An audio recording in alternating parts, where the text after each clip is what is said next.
Coming up on Arirang News, South Korean President Moon Jae-in meets at the Blue House with the new U.S. envoy for North Korea, Sung Kim. It was a closed-door meeting, but it likely covered ways to restart dialogue with the North.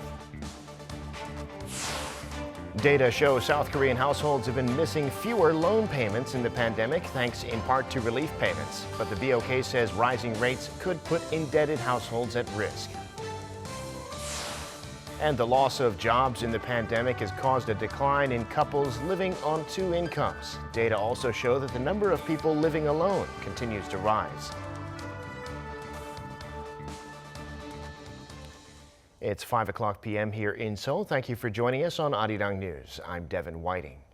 President Moon Jae-in met with U.S. Special Envoy for North Korea, Sung Kim, at the Blue House this afternoon for talks behind closed doors. This just in, Seoul's top office said that Moon asked for continued cooperation from Washington to resume dialogue with North Korea, and that he would do all he can to get relations between the two Koreas and Pyongyang and Washington back on track during the remainder of his term. Kim reaffirmed the Biden administration's support for dialogue and cooperation between the two Koreas and was quoted as saying that he would do his best for the resumption of talks. Sung Kim arrived in South Korea on Saturday for a 5-day visit, his first trip to the country since being appointed as the Biden administration's point man for North Korea. He also held separate talks with South Korea's National Security Advisor, Seo Hoon.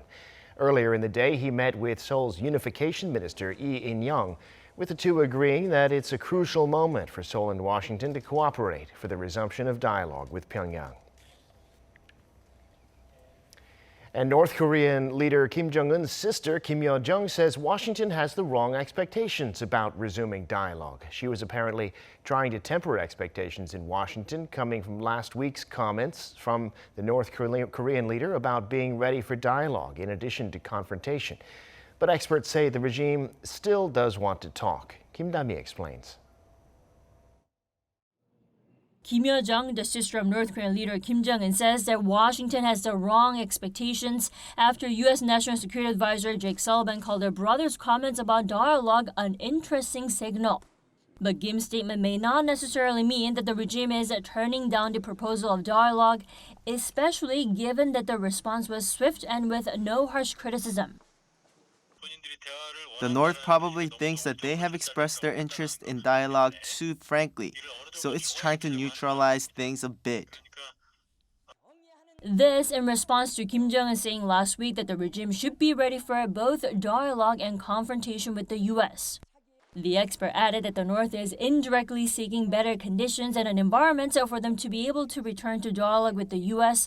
while keeping a close eye on the movements of Seoul and Washington, like Biden administration's appointment on North Korea's visit to Seoul this week. South Korea and the U.S. consideration of ending their working group on North Korea policy is also expected to play a symbolic role for North Korea when returning to negotiating table. North Korea has long requested for the abolishment of the working group. They may look nonchalant, but the revocation will be effective in that it's sending a message that the U.S. wants dialogue and can alleviate pressure on the North. While Pyongyang remains lukewarm for now, the regime is working to reboot its diplomacy, preparing for the post-pandemic era. While highlighting self-rehabilitation to achieve the new 5-year economic development plan, the North knows that it also has to manage situations externally to achieve that. North Korean diplomats living abroad are getting their vaccine shots, and in fact, the North's officials met with Chinese diplomats in Pyongyang this week for the first time since a pandemic broke out. The North may further resume flights, starting with China and Russia, with a reopening of its borders inevitable, with the reclusive states struggling with internal matters like food security. Kim Da-mi, Arirang News. The Pentagon has declined to comment on whether South Korea and the U.S. will be resuming their regular joint military exercises this August. North Korea strongly objects to the drills, and since the pandemic started, they've largely been conducted as computer simulations. The Pentagon's press secretary, John Kirby, was asked about the drills on Monday, but said he doesn't have anything to announce at the moment. He said the Pentagon constantly reviews the situation, taking into account what he called the strategic environment. He added that they make sure training events are properly scaled to any threats. In addition to the pandemic, some also say the drills need to be scaled down to encourage North Korea to return to talks. And the Biden administration has decided to extend the sanctions on North Korea for another year. A presidential notice was issued to that effect on Monday ahead of the sanctions' expiration this coming weekend, a sign that the Biden administration will not be giving ground on that front. Han Sung-woo has more. U.S. President Joe Biden on Monday announced he will extend an executive order declaring North Korea's nuclear threat a national emergency for another year. In a presidential notice to the Congress, Biden wrote that, quote, "The existence and risk of the proliferation of weapons-usable fissile material on the Korean peninsula and the actions and policies of the government of North Korea continue to pose an unusual and extraordinary threat to the national security, foreign policy, and economy of the United States." Had it not been extended, the more than a decade-long order was to expire on June 26th. The presidential notice mentions a total of 6 executive orders, geared toward financially and economically isolating the regime through measures such as import restrictions. It is the first time Biden has extended sanctions against North Korea since taking office as president in January. The action comes during U.S. Special Envoy for North Korea Sung Kim's visit to South Korea, where he's been discussing with South Korean and Japanese officials on ways to make progress toward the complete denuclearization and establishment of lasting peace on the Korean peninsula. Biden's sanction extensions are being interpreted as a sign that the U.S. will not appease Pyongyang to try to bring Kim Jong-un to the negotiating table. Han Sung-woo, Arirang News.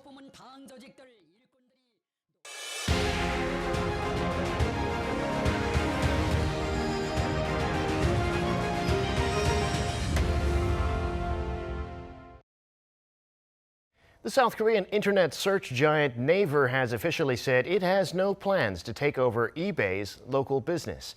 Naver said Tuesday that it had considered taking over a portion of the business, but decided not to, in part because of the regulatory issues it would create, Naver already being #1 in e-commerce and eBay being #3. That means the eBay acquisition, if it happens, will be done entirely by retailer Shinsegae Group, which has an e-commerce market share of 3%. It would take over all of eBay's local business, which has a market share of 12%. The chairman of the Federal Reserve, Jerome Powell, continues to say that the recent inflationary pressure in the U.S. is transitory. In remarks prepared for Congress to be delivered on Tuesday, Powell acknowledged that inflation has increased notably in recent months, citing rising oil prices and a rebound in spending. But he said it should fall back to the Fed's target of 2% as the temporary supply imbalances subside. The American economy, he said, is recovering, but the pandemic is still a threat. Time now for an in-depth look at the market news this afternoon, and for that I'm joined on the line by Mr. Daniel Yu, global strategist at Yuanta Securities. Mr. Yu, good afternoon. Thank you for making time today. Good afternoon. Well, last week on Wall Street, we saw the return of some significant volatility on concerns that the Fed will raise rates or start tapering, perhaps sooner than expected. Today, overnight stocks bounced back in a big way. The Dow up 1.7%, the S&P up 1.4%.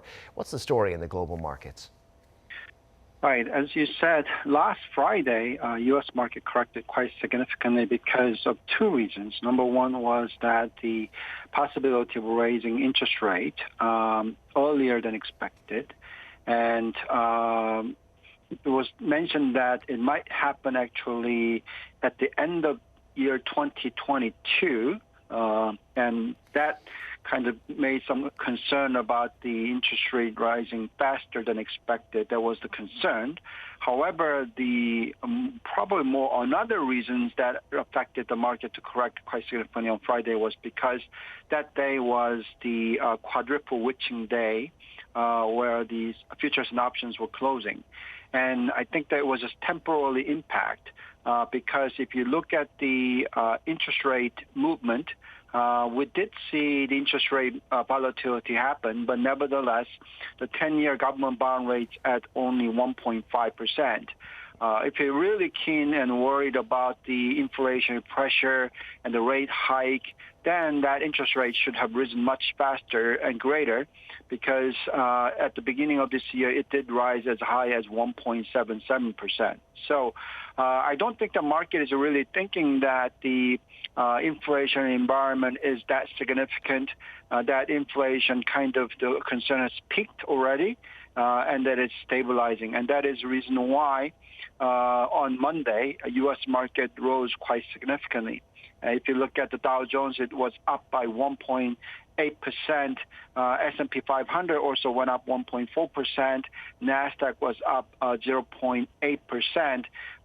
The reason that the NASDAQ was up only slightly is because NASDAQ was one of the better performing sectors since the beginning of June.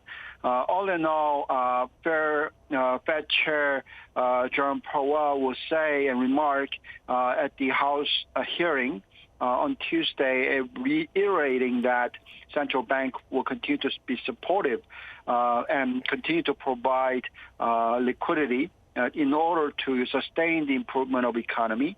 And their expectation and view is that the inflation that coming through right now is transitory and it's not going to last for a long time. As we have seen, the labor market is quite weak yet, and the salary increase and most of the labor market improvement is to the limit of where the inflation is not going to hit well above 2%, despite all the recovery that's happening at the current point in time. So therefore, this is kind of a Goldilocks period where the growth rate is modest and inflation is modest, and that affects the equity market to be looking quite good. So we do expect the U.S. equity market to continue to do better in the future. Well, today, Korean stocks are up too. Much of the same issues at play, it seems. The Kospi up around 0.75%, more than making up for yesterday's decline. Tell us about the domestic market. Right. Yesterday, Kospi did correct quite a bit because of that jitter that we saw on Friday of U.S. market.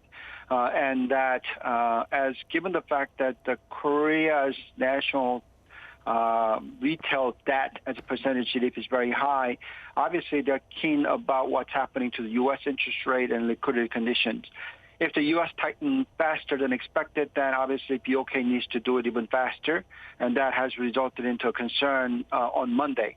However, as I said, expectation of rate hike and the tapering and all that is not going to happen. Anything related to that, it's not going to happen until next year, particularly for the tapering. It might happen next year, but as far as the interest rate hike, it's not going to happen probably until towards the second half of year 23. If that's the case, then the Korea has ample room to remain where we are and enjoy what's happening to the economic growth. Global economic recovery is happening, and therefore Korea is one of the better economy that's showing growth rate ever since the COVID-19. So if that's the case, Korean market is going to do well as it did today. Kospi was up about 0.7%. And based on our analysis on fundamental as well as liquidity, we do think that Kospi can break 3,600 level before the end of this year because the fundamental is so strong. Also, if you look at the COVID-19 cases, it has fallen quite significantly to only 357 cases on Monday, clearly showing that Korea's domestic consumption is going to be in a right track to recover. So all in all, we do think that Kospi looks even better than U.S. market, and that the foreign investors are not going to be a major seller of Korean market, despite there's concern about the currency. One thing that could be a factor going forward, we saw this last week, but talk about the Fed raising rates has the dollar index bouncing back from around 90 to around 92, and that means the Korean won is weaker against the dollar. The exchange rate now around 11.32. This could encourage the Bank of Korea to move first on rates, perhaps, to prevent instability. What do you see happening with foreign exchange and the possibility of the won weakening further? Right. I don't think that is going to do anything to Korea because In the later years of Korea, we did see that the Korean won do go to 1,200 level. And they don't think that that is a break point where the BOK needs to tighten monetary policy and raise interest rate because of concern that the money is going to flow out of Korea. The reason for that is because Korea continues to have a very strong fundamentals, and therefore it really depends on what happens to the U.S. dollar. Now, yes, U.S. dollar did appreciate from about 90 territories, but that's the low end of the dollar. I think that the dollar can move anywhere between 90 to 100. We've seen that happen in the last several years. So unless the U.S. dollar strengthens well above 100 and that it goes up to, say, 100 to 110 and then 120, that's what happened to the dot-com bubble era where dollar strengthening has resulted into a huge improvement of the IT sector of the U.S. Rather than money flowing into the emerging market. So, yes, there is a bit of concern about the Korean won depreciating to 1130, and that U.S. dollar appreciating to about 92 index. We don't think that that's going to do much more significantly in the future, that it's going to stabilize where we are. If that's the case, then the currency is not going to affect anything significantly to the equity market in general. Also, if you look at the Korea's economic growth rate, it's pretty much similar to what's happening to U.S., or even better. So therefore, even though there's a concern about the consumer debt being high, we think the Korean economy is strong enough and fundamentals strong enough that Korean won should not depreciate much further than what has happened in the recent few months or so. So right now we are at 1130. If it opens up to maybe 1150, that might be the peak. That is not going to result into any kind of interest rate hike for Korea. So therefore, we shouldn't be too keen about this, the Korean won or dollar rate at the current point in time. Of course, if we do see that the dollar goes up to 100 plus, that Korean won goes to 1200 level, then we should start to worry very heavily. But at the current point in time, we shouldn't be. Well, finally, Mr. Yu, in the past week, the price of Bitcoin's come down from around $40,000 now to around $32,000 or a little lower. China's continued its crackdown on crypto. What explains this decline in the crypto prices? Right. As I said before many times, we should look at the cryptocurrency as a part of alternative assets. In the past, the alternative assets were gold and silver. Obviously, those prices go up when the period where the money supply goes up to very high number. And we did see the MO growth rate and M1 growth rate to rise significantly. Last year was more than 40% growth in M1. This year you're looking at about 20% growth. If that happens, then the value of currency goes down, and therefore the value of alternative asset goes up. So it shouldn't push the prices of gold and silver up very significantly.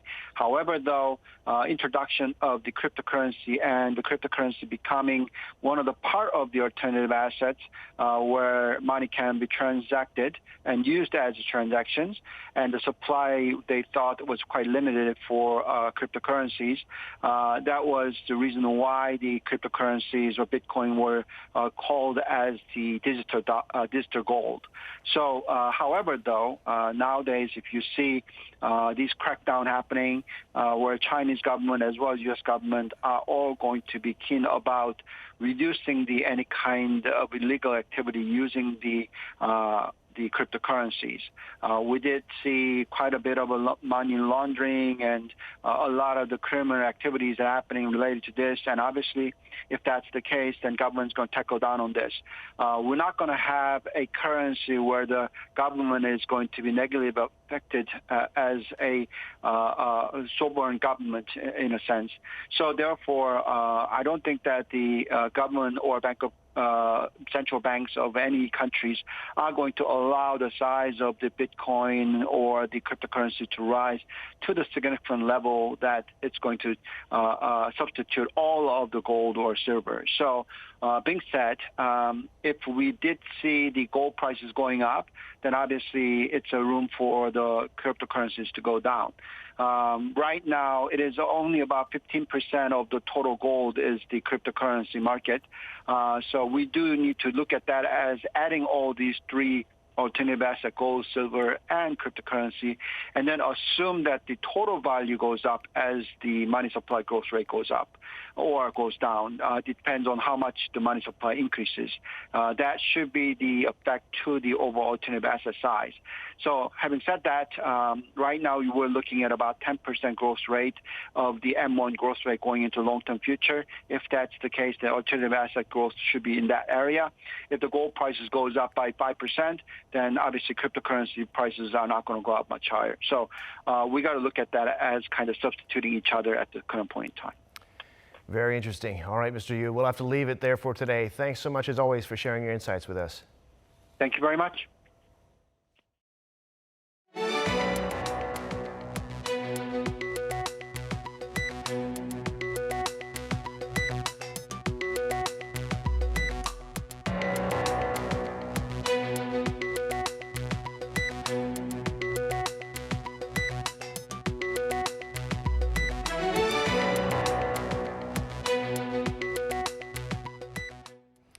In the pandemic, support payments from the Korean government have apparently meant that households have missed fewer loan payments. But if and when rates go up, the Bank of Korea is concerned that they'll be at risk. Jonguns reports. The South Korean government's COVID-19 support measures appears to have helped households pay their debts on time. According to the Bank of Korea on Tuesday, the rate of missed payments on household loans, which are issued in the first quarter of 2020, was 0.6%.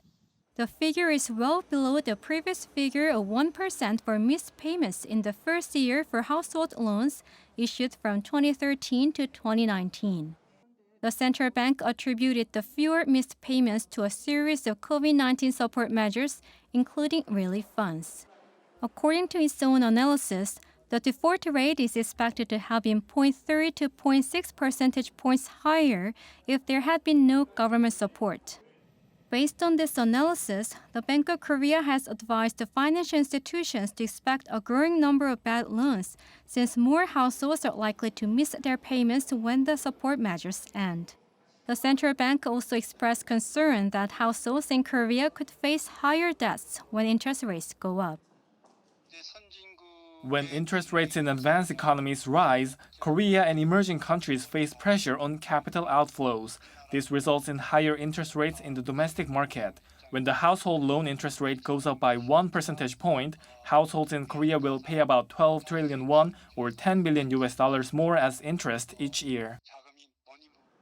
However, when asked whether financially vulnerable households would end up missing their payments when interest rates go up, the Bank of Korea said that as long as household income increases along with the expected economic growth rate, default rates from this group won't be significant. Vulnerable households are those with multiple debts who either have an income in the bottom 30% income bracket or households with low credit scores. The sector also covers households who pay 70% or more of their annual income to service their debts. Jonguns, Arirang News. The pandemic took a heavy toll on jobs in South Korea last year, and data show that there was a corresponding decline in the number of households living on two incomes. Also, there continued to be a rise in households of just one person. For the first time, people living alone made up more than 30% of all households. Min Soo-kyun reports. About half of all married couples in South Korea continued to work during the COVID-19 outbreak last year. But that figure has still fallen for the second straight year in a row. According to Statistics Korea on Tuesday, the number of double-income households in South Korea totaled 5.6 million in 2020, down 69,000 from the previous year. This accounts for 45% of all married households in the country. Last year's decline was mostly attributed to the pandemic, which had a profound impact on the job market. The reason why double-income households decreased is that business in wholesale, retail, restaurants, and lodging have struggled last year, sectors where they're usually employed. The number of double-income households with children aged under 18 has also fallen for 2 straight years. The figure dropped to 2.2 million last year, down 82,000 from a year earlier. This partly comes as more parents quit their jobs to take care of their children after schools turned to remote learning amid the virus outbreak. In terms of working hours, double-income couples worked an average of 39.8 hours last year, 1.3 hours less than in 2019. Meanwhile, the proportion of adults who live alone in South Korea is rising. The number of single-person households reached 6.2 million in 2020, up 175,000 on year. They now make up 30% of all households in the country for the first time. The employment rate for single-person households, however, fell by 1.2 percentage points to just under 60%. 1 in every 3 single-person households earn less than $1,700 a month. Min Suk-hyun, Arirang News. And that brings us to the end of this newscast. Thank you for watching. More live news coming your way at 7 p.m. Korea time.